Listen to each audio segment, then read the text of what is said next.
dehqonchilik ilmiy tadqiqot institutining qishloq xo'jaligi mahsulotlarini saqlash, qayta ishlash va umumiy yalpi tahlillar laboratoriyasi mudiriman. Laboratoriyamizni o'z faoliyatidan kelib chiqqan holda vazirimiz topshirig'iga asosan urug'larni vernalizatsiya usulida saqlab ekib o'rganyapmiz.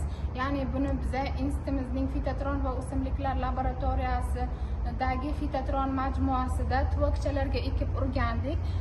Bu urug'larni ekib o'rganishda institutimizda yaratilgan eng istiqbolli navlardan yuksalish va turon navlari misolida ko'rdik. Bu navlarimiz urug'larini bir xil me'yorlarda ekdik, lekin turli xil usullarda saqladik. Birinchi ya'ni saqlash variantimiz 0 gradusdan +4 gradusgacha haroratdagi 30% namlikda ekib o'rgangan variantimiz yuksalish navida. Ikkinchi variantimiz 30% namlikda -10 gradus haroratda saqlab o'rgangan variantimiz. Uchinchisi esa an'anaviy usulda saqlab o'rgangan variantimiz. Ya'ni bu turon navlarni ham xuddi shu usullarda saqlab o'rgandik. Bunda eng yaxshi variantimiz mana ko'rishlaringiz mumkin.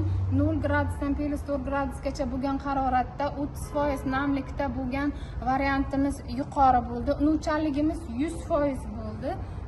Ya'ni 6 ta urug'dan 6 tasi ham unib chiqdi.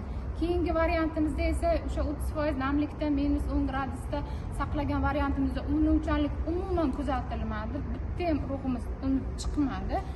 Undan keyingi variantimiz an'anaviy usulda ekkan variantimiz esa unuvchanlik bo'ldi, lekin birinchi o'sha variantimiz 0 gradusdan +4 gradusga haroratda 30% namlikda maqbul muddatlarda saqlagan variantimizga nisbatan unuvchanlik past bo'ldi. Bu vernalizatsiya usulida saqlashning afzalliklari bu an'anaviy usulga nisbatan unuvchanligi yuqori. Unuvchanlik yuqori bo'lishi bilan birga buni unish energiyasi ham an'anaviy usullardan ko'ra 3-4 kun oldin unib chiqqanligini guvohi bo'ldik.